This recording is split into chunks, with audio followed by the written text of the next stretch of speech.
Good afternoon D news analysis session. So ഇന്നത്തെ D N A സെഷനിൽ നമുക്ക് discuss ചെയ്യാനായിട്ട് ഹിന്ദു ന്യൂസ് പേപ്പറിൽ നിന്ന് 4 ഇമ്പോർട്ടന്റ് ആർട്ടിക്കൽസ് ആണുള്ളത്. സോ ഈ 4 ഇമ്പോർട്ടന്റ് ആർട്ടിക്കൽസ് ഡിസ്കസ് ചെയ്തതിനു ശേഷം നമ്മളിപ്പം പ്രിലിംസ് അപ്കമിംഗ് ആയിക്കൊണ്ടിരിക്കുകയാണ്. അപ്പോൾ അതിന്റെ ഭാഗമായിട്ട് വേൾഡ് ജോഗ്രഫിയുടെ പെർസ്പെക്ടീവിൽ മാപ്പിംഗ് സീരീസ് ഇന്നലെ തൊട്ട് നമ്മൾ സ്റ്റാർട്ട് ചെയ്തിട്ടുണ്ട്. അപ്പോൾ ആ മാപ്പിംഗുമായിട്ട് ബന്ധപ്പെട്ട് ഇന്ന് നമുക്ക് കാസ്പിയൻ സീയുടെ ബോർഡറിംഗ് കൺട്രീസും കൊണ്ട് നമുക്ക് പരിശോധിക്കാം. അപ്പോൾ ഈ ഒരു 4 ടോപ്പിക്സിന് ഫസ്റ്റ് ഓഫ് ഓൾ ആ 4 ഇമ്പോർട്ടന്റ് ടോപ്പിക്സിന്റെ ജസ്റ്റ് നമുക്ക് ഒരു ഓവർവ്യൂ നോക്കാം. അതിനുശേഷം നമുക്ക് ഡീറ്റെയിൽ ആയിട്ട് ഓരോ ആർട്ടിക്കൽസ് നമുക്ക് പരിശോധിക്കാം. സോ ഫസ്റ്റ് ആർട്ടിക്കൽ ഇന്നത്തെ ന്യൂസ് പേപ്പർ ഹിന്ദു ന്യൂസ് പേപ്പറിലെ ഫ്രണ്ട് പേജിൽ ഉണ്ടായിരുന്ന ഒരു ആർട്ടിക്കൽ കൂടിയാണ്. ശരിക്കും പറഞ്ഞാൽ ഇന്നത്തെ ന്യൂസ് പേപ്പറിൽ ഏറ്റവും ഹൈലൈറ്റഡ് ആയിട്ടുള്ള ന്യൂസും അത് തന്നെയാണ്. സുപ്രീം കോടതി slams Tamil Nadu governor fixes time for assent എന്നുള്ളതാണ് ആർട്ടിക്കൽ ഹെഡ്ലൈൻ ആയിട്ട് മാറിയിരിക്കുന്നത്. ഇതിന്റെ ചെറിയൊരു ഓവർവ്യൂ അല്ലെങ്കിൽ ചെറിയൊരു ബാക്ക്ഗ്രൗണ്ട് ഞാനിപ്പം പറയുകയാണ്. കാരണം അങ്ങനെയാണെങ്കിൽ നമുക്ക് ആ ഒരു ടോപ്പിക് ഡീറ്റെയിൽ ആയിട്ട് ഡിസ്കസ് ചെയ്യുന്ന സമയത്ത് കറക്റ്റ്ലി ആ ടോപ്പിക്കിലേക്ക് നമുക്ക് നേരിട്ട് നീങ്ങാൻ സാധിക്കും. ഇതിന്റെ ഭാഗമായിട്ട് നമ്മളിപ്പം തമിഴ്നാട്ടിൽ മാത്രമല്ല കേരളത്തിലും ഈ ഒരു സംഭവങ്ങൾ നടക്കുന്നുണ്ടായിരുന്നു. കേരളത്തിലും തമിഴ്നാട്ടിലും മാത്രമല്ല, ശരിക്കും പറഞ്ഞു കഴിഞ്ഞാൽ ഒപ്പോസിഷൻ പാർട്ടീസ് റൂൾ ചെയ്യുന്ന മീൻസ് സെൻട്രലിന്റെ അധികാരത്തിലുള്ള പാർട്ടിയുടെ ഓപ്പോസിറ്റ് ആയിട്ട് ഭരിക്കുന്ന പാർട്ടികൾ റൂൾ ചെയ്യുന്ന മിക്ക സംസ്ഥാനങ്ങളിലും നമുക്ക് ഈ ഒരു ഇഷ്യൂ കാണാനായിട്ട് സാധിക്കുന്നുണ്ട്. ബിക്കോസ് അവിടുത്തെ ഗവൺമെന്റും കറസ്പോണ്ടിങ് ആയിട്ടുള്ള അവിടുത്തെ ഗവർണേഴ്സും തമ്മിലുള്ള ഒരു ടസിൽ നമുക്ക് ഒരുപാടധികം വാർത്തകൾ ഇടം പിടിക്കുന്നുണ്ട്. ഇതിനെ പോലെ തന്നെ തമിഴ്നാട്ടിൽ ഇപ്പോൾ ഒരുപാടുകളായിട്ട് അവിടെ സ്റ്റേറ്റ് അസംബ്ലി പാസ്സാകാൻ നിയമങ്ങളിലൊന്നും തന്നെ തമിഴ്നാട് ഗവർണർ ഒപ്പിടുന്നില്ല. ഒന്നെങ്കിൽ ഈ പറഞ്ഞ രീതിയിൽ ആ ബില്ലുകൾ എന്താ പറയുക വിത്തൗട്ട് ഈ പറഞ്ഞ രീതിയിൽ അസെന്റ് കൊടുക്കാതെ സമ്മതം ഒപ്പുവെക്കാതെ നാളുകളായിട്ട് ഒന്നെങ്കിൽ പെൻഡിങ് ആയിട്ട് നിൽക്കുന്നു, അല്ലെങ്കിൽ ഈ പറഞ്ഞ രീതിയിൽ അസെന്റായിട്ട് വിടുന്നു. ഇങ്ങനെയൊക്കെയുള്ള രീതികളിൽ പല രീതികളിലും ബില്ലുകൾ തമിഴ്നാട്ടിൽ പെൻഡിങ് ആയിട്ട് നിൽക്കുന്ന ഒരു സാഹചര്യമാണുള്ളത്. അപ്പോൾ അവിടെ ബില്ലുകൾ പെൻഡിങ് ആയിട്ട് നിൽക്കുന്നു, റൂളിംഗ് കൃത്യമായിട്ട് നടക്കുന്നില്ല, ലോസ് ഒക്കെ കൃത്യമായിട്ട് ഈ പറഞ്ഞാൽ ഇംപ്ലിമെന്റ് ചെയ്യാൻ സാധിക്കുന്നില്ല എന്ന് ചൂണ്ടിക്കാണിച്ച് തമിഴ്നാട് ഗവൺമെന്റ് സുപ്രീം കോടതിയെ സമീപിക്കുകയും സുപ്രീം കോടതി പറഞ്ഞൊരു കാര്യമാണിത്. സുപ്രീം കോടതി slams Tamil Nadu governor fixes time for assent. നമ്മൾ കറന്റ് ആർട്ടിക്കൽ 200 കുറിച്ച് നമ്മൾ ഇതിനകത്ത് ഡിസ്കസ് ചെയ്യുന്നുണ്ട്. ആ ഒരു ആർട്ടിക്കൽ 200 ശരിക്കും ഉള്ളൊരു ലൂപ്പ് ഹോൾ ആണ്. അസംബ്ലീസ് ഈ പറഞ്ഞ സ്റ്റേറ്റ് ലെജിസ്ലേറ്റീവ് അസംബ്ലീസ് ഒരു നിയമം പാസ്സാക്കി അത് ഗവർണർ ഒപ്പിടാനായിട്ട് നൽകി കഴിയുമ്പോൾ ഗവർണർ ഇത്ര നാൾക്കുള്ളിൽ ഒരു സ്പെസിഫൈഡ് ടൈം പീരീഡിനുള്ളിൽ അതിന്മേൽ തീരുമാനം എടുത്തിരിക്കണം. ഏത് അസെന്റ് കൊടുക്കാം അല്ലെങ്കിൽ വിത്ത് ഹോൾഡ് കൊടുക്കാം, അങ്ങനെ എന്തെങ്കിലും ഒരു തീരുമാനം കൃത്യമായിട്ട് എടുക്കണം എന്നുള്ളതിന്റെ ടൈം ഫ്രെയിം പറയുന്നില്ല. അതൊരു ലൂപ്പ് ഹോൾ ആണ്. അവിടെയാണ് ഇപ്പോൾ സുപ്രീം കോടതി ഇടപെട്ട് അവിടെ ഒരു ടൈം ലിമിറ്റ് കൊണ്ടുവന്നിരിക്കുന്നത്. 1 to 3 months ഗവർണർ ഈ പറഞ്ഞ രീതിയിൽ ബില്ലിന്മേൽ ഒരു തീരുമാനം ഉണ്ടാക്കിയിരിക്കണം എന്നുള്ള ഒരു ടൈം ഫ്രെയിം ഇവിടെ സുപ്രീം കോടതി കൊണ്ടുവന്നിട്ടുണ്ട്. അപ്പൊ അത്തരത്തിലൊക്കെയുള്ള പെർസ്പെക്ടീവിൽ നമുക്ക് വളരെയധികം ഇമ്പോർട്ടന്റ് ആകുന്ന ഒരു ആർട്ടിക്കിൾ കൂടിയാണ് both for prelims as well as mains. മെയിൻസിന്റെ പെർസ്പെക്ടീവ് ഡിസ്കസ് ചെയ്യുമ്പോൾ ജനറൽ സ്റ്റഡീസ് പേപ്പർ 2 ഇന്ത്യൻ പൊളിറ്റിയുടെ പോയിന്റ് ഓഫ് വ്യൂ ആണ് ആ ഒരു ടോപ്പിക് നമ്മൾ ഡിസ്കസ് ചെയ്യുന്നത്. രണ്ടാമത്തെ topic bilateral agreements taking over multilateralism says finance minister അദ്ദേഹം ഇന്നലെ ഈ പറഞ്ഞ രീതിയിൽ ലണ്ടനിൽ വെച്ചിട്ടുണ്ടായ ഒരു മീറ്റിംഗിനിടയിൽ പറഞ്ഞൊരു പോയിന്റ് ആണ്. ബിക്കോസ് ഇപ്പോഴത്തെ വേൾഡ് ഒരു എക്കണോമിക് ഓർഡർ നമ്മളിപ്പോൾ മാറിക്കൊണ്ടിരിക്കുകയാണ്. ഇന്നലെ നമ്മൾ ഡിസ്കസ് ചെയ്തിട്ടുണ്ടായിരുന്നു ഡൊണാൾഡ് ട്രംപ് അദ്ദേഹം ആ ഒരു റെസിപ്രോക്കൽ ടാക്സേഷൻ ഒക്കെ ഈടാക്കാനായിട്ട് തുടങ്ങുന്നു. ശരിക്കും പറഞ്ഞാൽ അങ്ങനെ ഒരു ടാക്സേഷൻ സംവിധാനം US ഈടാക്കാൻ തുടങ്ങുന്നതിനെ കുറിച്ചിട്ട് മൾട്ടിലാറ്ററൽ ഓർഗനൈസേഷൻസ്, അതായത് വേൾഡ് ട്രേഡ് ഓർഗനൈസേഷൻ ആയാലും ഒന്നും അങ്ങനെ കൃത്യമായിട്ടുള്ള നിലപാടുമായിട്ട് മുന്നോട്ട് വന്നിട്ടില്ല. അങ്ങനെയുള്ള കാലഘട്ടത്തിൽ മൾട്ടിലാറ്ററലിസത്തിനെ ഓവർടേക്ക് ചെയ്യാൻ ആര് വന്നേക്കുമെന്നാണ് പറയുന്നത്? Bilateral agreements. എന്താണ് ബൈലാറ്ററൽ അഗ്രിമെന്റ്സ് ചോദിച്ചു കഴിഞ്ഞാൽ രാജ്യങ്ങൾ പരസ്പരം അങ്ങോട്ടും ഇങ്ങോട്ടും, അതായത് രണ്ട് രാജ്യങ്ങൾ പരസ്പരം അങ്ങോട്ടും ഇങ്ങോട്ടും ഉണ്ടാക്കുന്ന നിലപാടുകൾ അല്ലെങ്കിൽ അഗ്രിമെന്റുകളെ പറയുന്നവരാണ് ബൈലാറ്ററൽ അഗ്രിമെന്റ്സ്. അതാണ് അദ്ദേഹം ആ ഒരു വാർത്തയിൽ ആ ഒരു ഹെഡിംഗ് ആയിട്ട് വന്നിരിക്കുന്നത്. Bilateral agreements taking over multilateralism says finance minister എന്ന് പറയുന്നത്. അതിനകത്ത് finance minister Nirmala Sitharaman quote ചെയ്യുന്ന ഒരു പോയിന്റ് ഉണ്ട്. നമ്മുടെ രാജ്യത്തുള്ള പിന്നെ ഗിഫ്റ്റ് സിറ്റി, ഗുജറാത്തിലെ ഒരു എക്കണോമിക് സെന്റർ കൂടിയാണ് ഈ ഗിഫ്റ്റ് സിറ്റി എന്ന് പറയുന്നത്.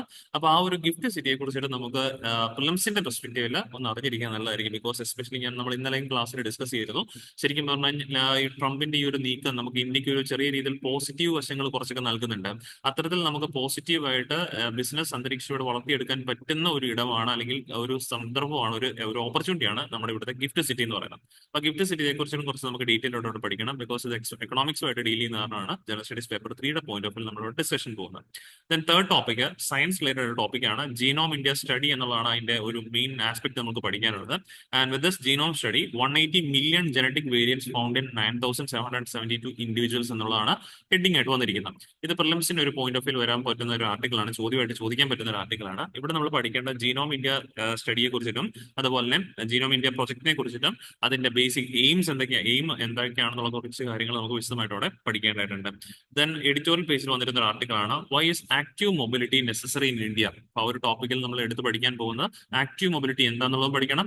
ആക്റ്റീവ് മൊബിലിറ്റിയുടെ ഇന്ത്യ പെർസ്പെക്റ്റീവ് നെസസറിയും അതിന്റെ ചലഞ്ചസും എന്തൊക്കെയാണെന്നുള്ള കാര്യം കൃത്യമായിട്ട് പഠിക്കണം. അപ്പൊ അത് ഹെൽത്തുമായിട്ട് റിലേറ്റ് ചെയ്ത് വന്നിരിക്കുന്നതാണ് ജനറൽ സ്റ്റഡീസ് പേപ്പർ 2ന്റെ പെർസ്പെക്റ്റീവിലായിരിക്കും നമ്മൾ പഠിക്കുന്നത്. പിന്നെ ഇത്രയും പഠിച്ചതിന് ശേഷം ലാസ്റ്റ് മാപ്പിംഗ് സീരീസ്, അത് മീൻ അവിടെ കാസ്പിയൻ സീയുടെ ബോർഡറിംഗ് കൺട്രീസ് ആയിരിക്കും നമ്മൾ പരിശോധിക്കാൻ പോകുന്നത്. ശരി, നമുക്ക് ടൈം കളയാണ്ട് ഡിസ്കഷൻ സ്റ്റാർട്ട് ചെയ്യാം.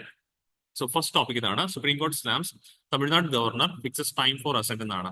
ഓൾറെഡി ഞാൻ ഇതിന്റെ ബാക്ക്ഗ്രൗണ്ട് ഡീറ്റെയിൽ ജസ്റ്റ് ഡീബ്രീഫ് ചെയ്തപ്പോൾ പറഞ്ഞിട്ടുണ്ടായിരുന്നു. നിലവിൽ നമ്മൾ ഫേസ് ചെയ്യുന്ന ഒരു പ്രശ്നം എന്ന് പറഞ്ഞു കഴിഞ്ഞാൽ മിക്ക സംസ്ഥാനങ്ങൾ, എസ്പെഷ്യലി ഓപ്പോസിഷൻ പാർട്ടി, സെൻട്രലിന്റെ ഓപ്പോസിഷൻ പാർട്ടീസ് റൂൾ ചെയ്യുന്ന സംസ്ഥാനങ്ങളിലൊക്കെ തന്നെ ഈ ഒരു റോഡ് ബ്ലോക്ക് കാണപ്പെടുന്നുണ്ട്. ബട്ട് നമുക്കറിയാം ഒരു കാര്യം എന്ന് പറഞ്ഞു കഴിഞ്ഞാൽ ഗവർണേഴ്സ് എല്ലാ സംസ്ഥാനങ്ങളിലും എന്തിനാണ് ഇത്തരത്തിൽ ഗവർണേഴ്സിനെ നിയോഗിച്ചിട്ട് ചോദിച്ചു കഴിഞ്ഞാൽ government should act as a friend for the state government, അല്ലെ? ഒരു ഫ്രണ്ട് ആയിട്ടാണ് നിലനിൽക്കേണ്ടത്, അല്ലെങ്കിൽ കുറച്ചുകൂടെ റൂളിംഗ് സ്മൂത്ത് ആക്കാനായിട്ടാണ്, ഒരു സെൻട്രലിനെയും സ്റ്റേറ്റിനും ഇടയിലുള്ള ഒരു ബ്രിഡ്ജ് ആയിട്ടാണ് പലപ്പോഴും ഗവർണേഴ്സ് ആക്ട് ചെയ്യുന്നത്. അത് മീൻ റൂളിംഗ് കൃത്യമായിട്ട് സ്മൂത്ത് ആയിട്ട് ഇവിടെ ഗവൺമെന്റ്സ് കൃത്യമായിട്ട് നടപ്പാക്കാൻ വേണ്ടിയിട്ട്.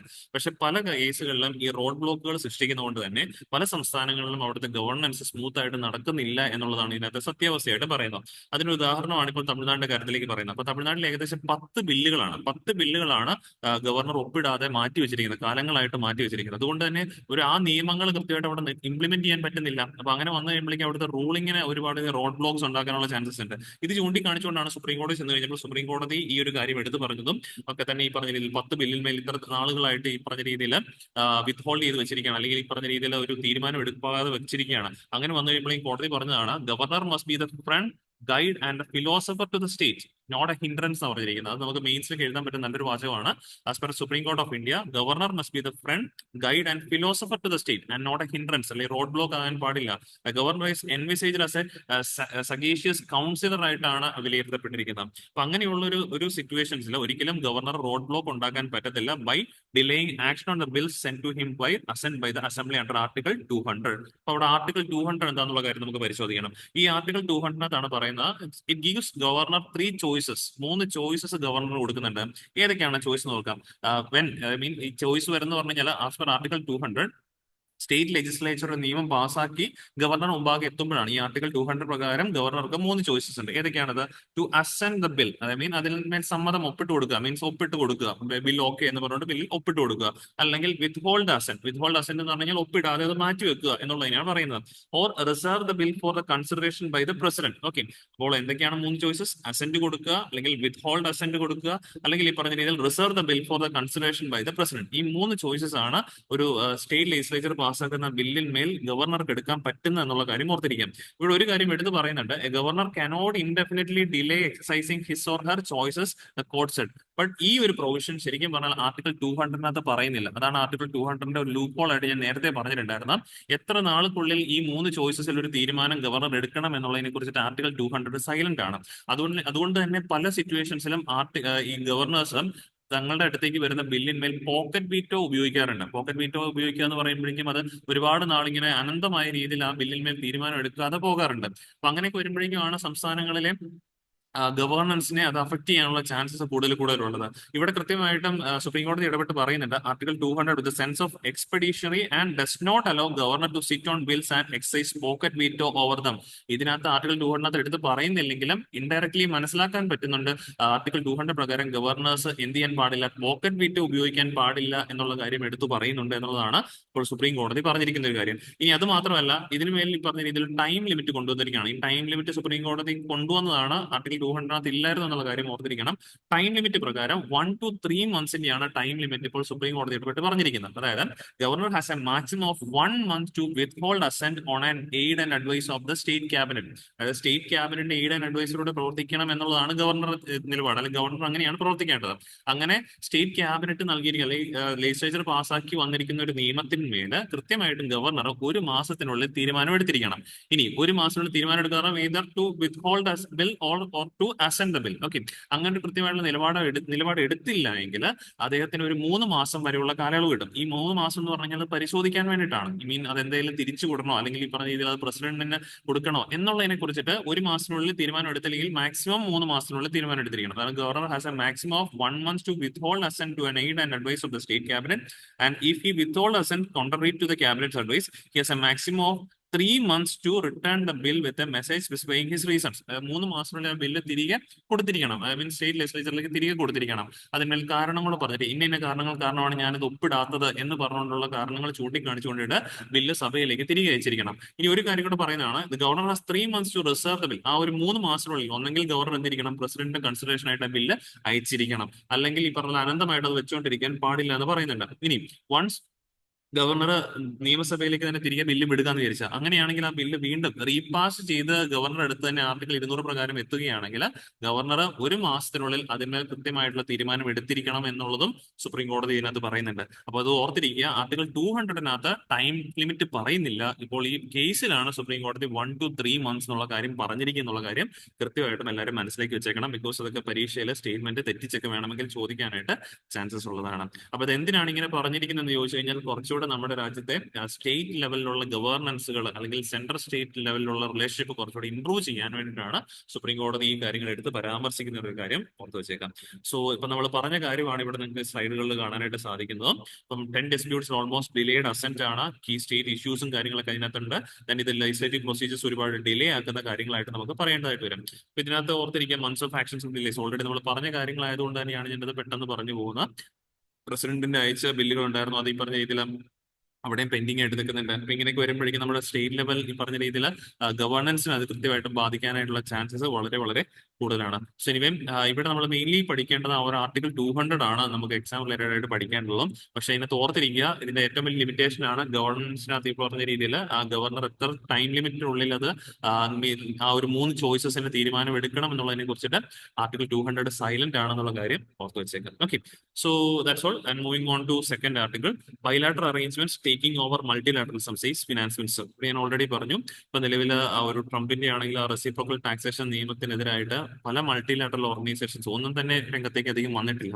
ഐ മീൻ അതിനെ കുറ്റപ്പെടുത്തിക്കൊണ്ടോ അല്ലെങ്കിൽ അതിനെ ഈ പറഞ്ഞ രീതിയിൽ കൃത്യമായിട്ടും തെറ്റാണ് എന്ന് പറഞ്ഞുകൊണ്ടിട്ട് മൾട്ടിലാറ്ററൽ ഓർഗനൈസേഷൻസ് അധികം ഒന്നും മുന്നോട്ട് വന്നിട്ടില്ല. അങ്ങനെയുള്ള കാലഘട്ടത്തിൽ തീർച്ചയായിട്ടും രാജ്യങ്ങൾ എന്ത് മെത്തേഡ് സ്വീകരിച്ചേക്കാന്നാണ് നിർമ്മല സീതാരാമൻ പറഞ്ഞിരിക്കുന്നത്.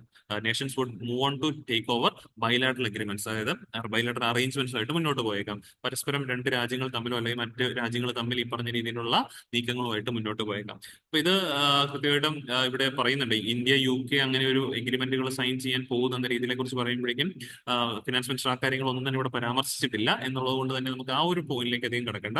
ബട്ട് ഇവിടെ നിർമ്മല സീതാരാമൻ ഫിനാൻസ് മിനിസ്റ്റർ കൂടുതൽ ഫോക്കസ് കൊടുത്ത ഒരു പോയിന്റ് ആണ് ഗിഫ്റ്റ് സിറ്റിയെ കുറിച്ചിട്ടുള്ള പരാമർശമായിരുന്നു. അപ്പൊ അവിടെ നമുക്ക് കൃത്യമായിട്ടും പഠിക്കണം, എക്സാമിന് ആവശ്യമായിട്ട് മാറിയേക്കാം.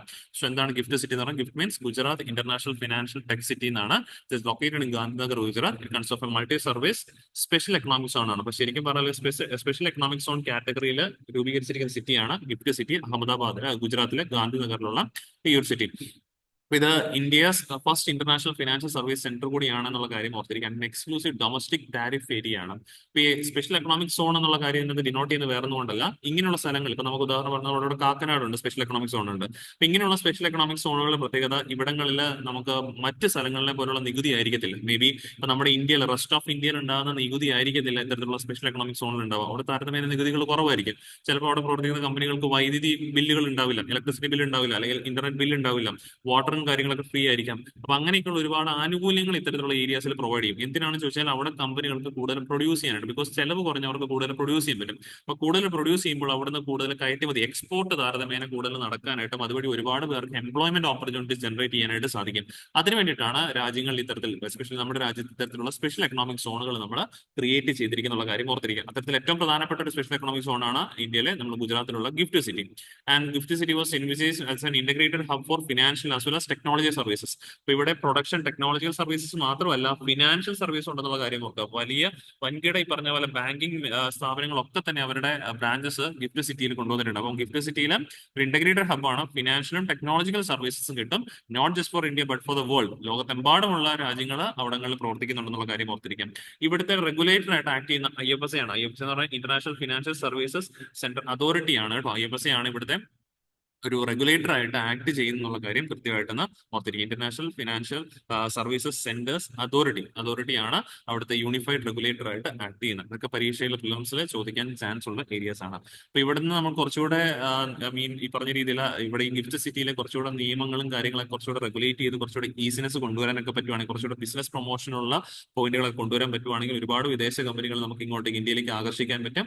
അതുവഴി ഈ പറഞ്ഞ രീതിയിൽ നമുക്ക് ഇവിടെ ഒരുപാട് എംപ്ലോയ്മെന്റ് ഓപ്പർച്യൂണിറ്റീസ് ജനറേറ്റ് ചെയ്യാൻ പറ്റും എന്നുള്ളതാണ് ഇപ്പോൾ ഗവൺമെന്റ് മുമ്പാകെ ഉള്ളൊരു ഓപ്പർച്യൂണിറ്റി. നമ്മൾ ഇന്നലെ പറഞ്ഞിരുന്നല്ലോ, ഈ ഒരു കാര്യത്തിന്, ഈ ട്രംപിന്റെ ഈ ഒരു നീക്കത്തിന് നമുക്കൊരു പോസിറ്റീവായിട്ട് കണക്കാക്കി ഇവിടെ എങ്ങനെ അതിനെ പ്രോഫിറ്റ് ഗെയിൻ ചെയ്യാൻ ചോദിച്ചു കഴിഞ്ഞാൽ ഇങ്ങനെയുള്ള ഏരിയാസിൽ കുറച്ചുകൂടെ നമുക്ക് ഇംപ്രൂവ്മെന്റുകൾ കൊണ്ടുവരുവാണെങ്കിൽ അത് പോസിബിൾ ആണ്. Okay, so that's all. And moving on to third article.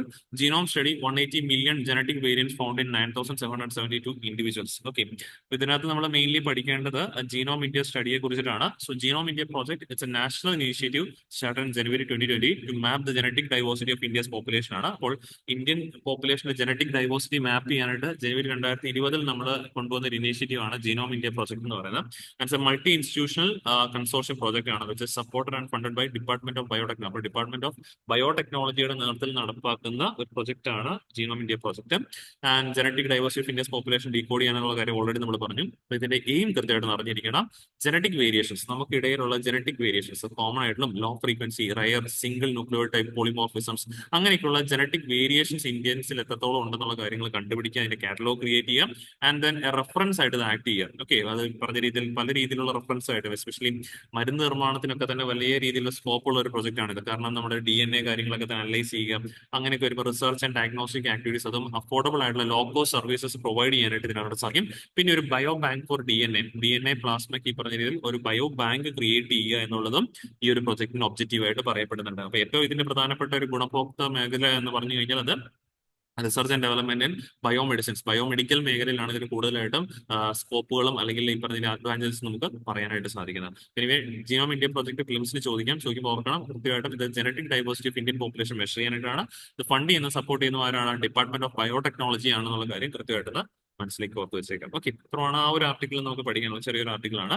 Then last ഈ പറഞ്ഞ രീതിയിൽ നമ്മുടെ എഡിറ്റോർ പേജിൽ ആർട്ടിക്കിൾ ആണ് why is active mobility necessary in India. Okay, അപ്പൊ ഇവിടെ നമ്മൾ പ്രധാനമായിട്ട് നോക്കേണ്ടത് എന്താണ് ആക്റ്റീവ് മൊബിലിറ്റി എന്നുള്ള കാര്യം മനസ്സിലാക്കിയിരിക്കണം. സോ ആക്റ്റീവ് മൊബിലിറ്റി എന്ന് പറഞ്ഞു കഴിഞ്ഞാൽ it refers to modes of transportation that use human power ഉപയോഗിക്കുന്ന മോഡ്സ് ഓഫ് ട്രാൻസ്പോർട്ടേഷൻ പറയുന്നവരാണ് ആക്റ്റീവ് മൊബിലിറ്റി. ഉദാഹരണം പറയുവാണെങ്കിൽ വാക്കിംഗ് ആകാം, അല്ലെങ്കിൽ സൈക്ലിംഗ് ആകാം, സ്കേറ്റ് ബോർഡിങ്, ഇങ്ങനെയൊക്കെ നോൺ മോട്ടറൈസ്ഡ് ആയിട്ടുള്ള മോഡ്സ് ഓഫ് ട്രാൻസ്പോർട്ടേഷൻ വിളിക്കുന്ന യഥാർത്ഥത്തിലുള്ള മെത്തേഡാണ് ആക്റ്റീവ് മൊബിലിറ്റി. അപ്പൊ ഈ ആക്റ്റീവ് മൊബിലിറ്റി ശരിക്കും പറഞ്ഞാൽ ഇപ്പോൾ ഇന്ത്യയിൽ പതുക്കെ ഒരു എന്താ പറയുക ഗെയിൻ ഓഫ് അറ്റൻഷൻ നേടി വരുന്നുണ്ട്. ബിക്കോസ് നമ്മുടെ രാജ്യത്ത് ഇപ്പോൾ ഉള്ള ഇൻക്രീസിങ് പ്രധാനപ്പെട്ട നഗരങ്ങളിലെല്ലാം തന്നെ ട്രാഫിക്കുകൾ വളരെയധികം കൂടുതലാണ്, ട്രാഫിക് കൺജഷൻ വളരെയധികം കൂടുതലാണ്. അപ്പൊ ആ ഒരു ട്രാഫിക് കൺജഷൻസ്, അതിലൂടെ ഉണ്ടാകുന്ന പൊല്യൂഷൻസ്, പിന്നെ അതുമൂലം ഉണ്ടാകുന്ന ഹെൽത്ത് കൺസേൺസ്, അങ്ങനെയൊക്കെയുള്ള രീതിയിലുള്ള, അതുപോലെ തന്നെ വാഹനങ്ങൾ ഇടിച്ച് കാൽനട യാത്രക്കാർക്ക് പരിക്കേൽക്കുന്നു, അങ്ങനെയൊക്കെയുള്ള വാർത്തകൾ വരുന്നതിന്റെ ഭാഗമായിട്ട് പതുക്കെ ഈ പറഞ്ഞ രീതിയിൽ ആളുകൾ ആക്റ്റീവ് മൊബിലിറ്റിയിലേക്ക് ഇപ്പോൾ മാറിക്കൊണ്ടിരിക്കുകയാണ്. അപ്പൊ അത് ശരിക്കും പറഞ്ഞു കഴിഞ്ഞാൽ ഒരുപാട് ഗുണങ്ങൾ നമ്മുടെ നാട്ടിൽ ഉണ്ടാക്കുന്നുണ്ട്. ബോത്ത് ഈ പറഞ്ഞ രീതിയിൽ എൻവയോൺമെന്റൽ പരമായിട്ടും അതുപോലെ ഹെൽത്ത് പരമായിട്ടും എക്കണോമിക്കൽ പരമായിട്ടും ഒക്കെ തന്നെ അതിനോട് നമുക്ക് ഗുണങ്ങൾ കിട്ടുന്നുണ്ട്. അത് കൃത്യമായിട്ടും നമ്മൾ മനസ്സിലാക്കിയിരിക്കണം. ബിക്കോസ് ഇതാണ് നമുക്ക് എക്സാമിന് കൂടുതൽ ആവശ്യമായിട്ട് മാറുക. എങ്ങനെയാണ് ആക്റ്റീവ് മൊബിലിറ്റി നമ്മുടെ രാജ്യത്തിനെ സഹായിക്കുന്ന രീതിയിൽ അതിലൂടെ ഓർക്കണം. WHO തന്നെ കണക്കുകൾ പ്രകാരം active mobility in all its forms as economic, social, environment and health ബെനിഫിറ്റ്സുകൾ ഉണ്ടാക്കുന്നുണ്ട്. ഇതിൽ എക്കണോമിക് ബെനിഫിറ്റ്സ് ആയത് നമ്മൾ നോക്കുവാണെങ്കിൽ എക്കണോമിക് ബെനിഫിറ്റ്സ് പറയുമ്പോൾ റെഡ്യൂസ്ഡ് ഹൗസ് ഹോൾഡ് എക്സ്പെൻഡിച്ചർ ആണ്. വീടുകളിലെ ചെലവുകൾ താരതമ്യേന കുറയും. കാരണം നമ്മൾ ബൈക്കിലോ കാറിലോ ഒക്കെ തന്നെ യാത്ര പതുക്കെ കുറയ്ക്കുമ്പോഴേക്കും ഓട്ടോമൊബൈലിലൂടെ ഫ്യൂൽ ആൻഡ് ട്രാൻസ്പോർട്ടേഷൻ എക്സ്പെൻസുകൾ താരതമ്യേന കുറയും. അപ്പൊ അതുവഴി പറഞ്ഞാൽ പൊല്യൂഷൻസ് ഒന്നും അധികം ശ്വസിക്കാതെ വരുമ്പോഴേക്കും ഓട്ടോമാറ്റിക്കൽ ഹെൽത്ത് കെയർ കോസ്റ്റുകളിലും ആ രീതിയിലുള്ള വ്യത്യാസം ഉണ്ടാകാനുള്ള ചാൻസ് ഉണ്ട്. അപ്പൊ എക്കണോമിക്കലായിട്ടുള്ള ബെനിഫിറ്റ് എന്ന് പറഞ്ഞാൽ ഹൗസ് ഹോൾഡ് എക്സ്പെൻഡിച്ചർ താരതമ്യേന കുറയാനുള്ള ചാൻസ് വളരെ കൂടുതലാണ്. പിന്നെ രണ്ടാമതായിട്ട് പറയുകയാണ് walking and cycling are sustainable mode of transport ആണ്. മറ്റ് ഈ പറഞ്ഞ പോലെ ഗതാഗതങ്ങളെ കമ്പയർ ചെയ്ത് നോക്കുമ്പോഴേക്കും കുറച്ച് സസ്റ്റൈനബിൾ മോഡ് ഓഫ് ട്രാൻസ്പോർട്ട് ആയിട്ട് നമുക്ക് വാക്കിങ്ങിനെയും സൈക്ലിങ്ങിനെയും പറയാൻ പറ്റും. അതിലൂടെ ഈ പറഞ്ഞ പോലെ എനർജി സെക്യൂരിറ്റിക്ക് ഈ പറഞ്ഞ പോലെ ഒരുപാട് വ്യത്യാസം ഉണ്ടാക്കാൻ പറ്റും. Significant reduce India's 12% carbon emissions from road transportation. ഇന്ത്യയിലെ റോഡ് ട്രാൻസ്പോർട്ടേഷനിൽ 12% കാർബൺ എമിഷൻസ് വരുന്നത്. അതൊക്കെ ഒരു പരിധി വരെ കുറയ്ക്കാനായിട്ട് ഈ ഒരു ആക്റ്റീവ് മൊബിലിറ്റി നമ്മളെ സഹായിക്കും എന്നുള്ള കാര്യം ഓർത്തിരിക്കാം. അതുപോലെ തന്നെ reduce risk of chronic diseases, improved cardiovascular health. നമ്മൾ നടക്കുന്നതിലൂടെ നമ്മുടെ ആരോഗ്യം ഈ പറഞ്ഞ പോലെ മെച്ചപ്പെടും. അതുവഴി പറഞ്ഞ പോലെ നമുക്ക് ഡിസീസുകളുടെ എണ്ണം കുറയുകയും അതുവഴി കാർഡിയോവാസ്കുലർ ഹെൽത്ത് ഇംപ്രൂവ് ചെയ്യാൻ സാധിക്കും. പ്രൊമോട്ട് മെന്റൽ വെൽബീയിങ്ങും ഒക്കെ തന്നെ നമുക്ക് പബ്ലിക് ഹെൽത്തും ഒക്കെ തന്നെ എൻഹാൻസ് ചെയ്യാൻ പറ്റും എന്നുള്ളതും ഇതിന്റെ ഒരു അഡ്വാൻറ്റേജ് ആയിട്ട് പറയേണ്ടതാണ്. പക്ഷേ ഇതിന് തീർച്ചയായിട്ടും നമ്മളിപ്പം പറഞ്ഞപ്പോൾ തന്നെ നിങ്ങളുടെ മനസ്സിലേക്ക് അതിന്റെ ചലഞ്ചസ് അല്ലെങ്കിൽ ബാരിയേഴ്സ് വന്നിട്ടുണ്ടാവും അല്ലെ. കാരണം ഇങ്ങനെയൊക്കെ വരണമെങ്കിൽ തീർച്ചയായിട്ടും അതിനുള്ള സൗകര്യങ്ങൾ, ഇൻഫ്രാസ്ട്രക്ചർ നമ്മുടെ നാട്ടിൽ അധികം ഇല്ല. അത് സത്യം തന്നെയാണ്. കാരണം വിദേശ രാജ്യങ്ങളിലൊക്കെ നിങ്ങൾ കണ്ടിട്ടുണ്ടാവും, അല്ലെങ്കിൽ ഈ പറഞ്ഞ രീതിയിൽ വീഡിയോസിലൊക്കെ കണ്ടിട്ടുണ്ടാവും. പ്രധാനപ്പെട്ട റോഡുകളിലൊക്കെ തന്നെ സൈഡിലൂടെ നമുക്ക് വാക്കിങ്ങിനായിട്ട് സെപ്പറേറ്റ് ആയിട്ടുള്ള പാത്വേസ് ക്രിയേറ്റ് ചെയ്തിട്ടുണ്ടാവും. അതുപോലെ തന്നെ അതിലൂടെ സൈക്കിളുകൾക്കുള്ള വഴികളുണ്ടാവും. മീൻസ് സൈക്കിളിലൊക്കെ തന്നെ സഞ്ചരിക്കാനുള്ള പ്രത്യേകമായിട്ടുള്ള ട്രാക്കുകൾ അവർ ഡിസൈൻ ചെയ്തിട്ടുണ്ട്. പക്ഷെ അങ്ങനെയുള്ള ട്രാക്ക് സംവിധാനം നമ്മുടെ നാട്ടിൽ വളരെ കുറവാണ്. അപ്പൊ അതുകൊണ്ട് തന്നെ ഇങ്ങനെ പോകുമ്പോഴേക്കും വാക്കിങ്ങിലും സൈക്ലിങ്ങിലൂടെ ഒക്കെ പോകുമ്പോഴേക്കും സേഫ്റ്റി എന്ന് പറയുന്ന താരതമ്യേന കുറവാണ് നമ്മുടെ രാജ്യത്ത്. As of 2021 more than 85% of roads do not meet the minimum safety requirements for walking and cycling. അത് കൃത്യമായിട്ട് റോഡുകളിൽ ഇത്തരത്തിലുള്ള സംവിധാനങ്ങൾ ഉണ്ടാകണമെന്നാണ് പറയുന്നത്. പക്ഷേ നമ്മുടെ രാജ്യത്തുള്ള 85% റോഡുകളിലും വാക്കിങ്ങിനോ സൈക്ലിങ്ങിനോ ഉള്ള റിക്വയർമെന്റുകൾ ഇല്ല എന്നുള്ള കാര്യം ഓർത്തിരിക്കാം. അതുപോലെ തന്നെ അതാണ് ഇതിനകത്ത് പ്രധാനപ്പെട്ട ഒരു ബാരിയർ ആയിട്ട് ശരിക്കും പറഞ്ഞാൽ ആക്ട് ചെയ്യുന്നത്. അതുപോലെ many areas cars and bikes are associate with higher social status. അതുപോലെ നമ്മുടെ ഇടങ്ങളിൽ പോലും ഉണ്ടല്ലോ ബൈക്കും കാറും ഒക്കെ സ്വന്തമായിട്ട് ഓൺ ചെയ്യുക എന്ന് പറഞ്ഞു കഴിഞ്ഞാൽ സോഷ്യൽ സ്റ്റാറ്റസിന്റെ സിമ്പിൾ ആയിട്ടാണ് പൊതുവിൽ കാണാറുള്ളത്. അപ്പൊ അതൊക്കെ ഈ പറഞ്ഞ രീതിയിൽ ആളുകളെ ഇത്തരത്തിലുള്ള ആക്റ്റീവ് ട്രാൻസ്പോർട്ടിൽ നിന്ന് മാറി പാസീവ് ട്രാൻസ്പോർട്ടേഷനിലേക്ക്, പാസീവ് മൊബിലിറ്റിയിലേക്ക് മാറാനായിട്ട് പ്രേരിപ്പിക്കുന്ന ഘടകങ്ങളായിട്ട് പറയേണ്ടതായിട്ടുണ്ട്.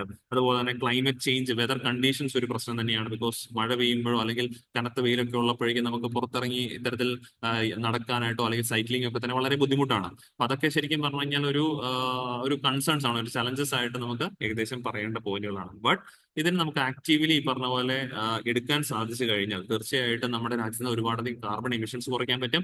ആളുകളിലാണെങ്കിലും കുറച്ചുകൂടെ സോഷ്യൽ ആൻഡ് ഹെൽത്ത് വെൽബീയിങ് കൊണ്ടുവരാൻ സാധിക്കുന്ന ഒരു ഘടകമായിട്ട് പറയാൻ പറ്റുന്നതാണ് ഈ ആക്റ്റീവ് മൊബിലിറ്റി എന്നുള്ള കാര്യം കൃത്യമായിട്ട് ഓർത്തിരിക്കും. Okay, so then moving on to last ഒരു മാപ്പിംഗ് സീരീസ് ആണ്. കാസ്പിയൻ സി ഞാൻ ഓൾറെഡി പറഞ്ഞു. അപ്പോൾ കാസ്പിയൻ സിയുടെ ബോർഡറിംഗ് കൺട്രീസ് നമുക്കൊന്ന് പരിശോധിക്കാം. സോ കാസ്പിയൻ സി ബോർഡർ ചെയ്യുന്ന ഇവിടുന്ന് റൈറ്റ് നോക്കുവാണെങ്കിൽ റഷ്യ ഉണ്ട്, then Kazakhstan, then Turkmenistan, then Iran and Azerbaijan. അപ്പം 5 രാജ്യങ്ങളുമായിട്ടാണ് കാസ്പിയൻ സി അതിർത്തി പങ്കിടുന്നത്. Russia, Kazakhstan, Turkmenistan, then Iran and Azerbaijan. Okay, ഇവിടുത്തെ പ്രധാനപ്പെട്ട നഗരങ്ങളുടെ പേരും കൂടെ ഓർത്തിരിക്കുക. റഷ്യ ഓബ്വിയസ്ലി മോസ്കോ നമുക്കറിയാം, നൂർ സുൽത്താൻ കസാക്കിസ്ഥാനിലാണ്, അഷ്കബാദ് തുർക്ക്മെനിസ്ഥാൻ, പണ്ട് ഫിലിംസിന് ചോദിച്ചിട്ടുള്ളതാണ്. അഷ്കബാദ് തുർക്ക്മെനിസ്ഥാനിലുമാണ്, ടെഹ്റാൻ ഇറാനിലാണ്, then Baku is in Azerbaijan. ഈ വർഷത്തെ COP meeting, climate conference meeting നടന്നിട്ടുണ്ടായിരുന്ന ബാക്കുവിലാണ്. അപ്പൊ ബാക്കു അസർബൈജാനിലാണെന്നുള്ള കാര്യം ഓർക്കുക. It's also a bordering near by Caspian sea bordering ഒരു പ്രദേശം കൂടിയാണ് ബാക്കു എന്ന് പറയുന്നത്. അപ്പോൾ 5 രാജ്യങ്ങൾ മറക്കരുത് കാസ്പിയൻ സി ബോർഡർ ചെയ്യുന്ന: Russia, Kazakhstan, Turkmenistan, Iran and Azerbaijan. ഇത്രയാണ് നമുക്ക് ഇന്നത്തെ DNA ക്ലാസ്സിൽ ഡിസ്കസ് ചെയ്യേണ്ടായിരുന്ന ടോപ്പിക്സ്. എല്ലാവർക്കും ക്ലിയർ ആണെന്ന് വിശ്വസിക്കുന്നു. നമുക്ക് അടുത്ത ദിവസം കാണാം. Thank you.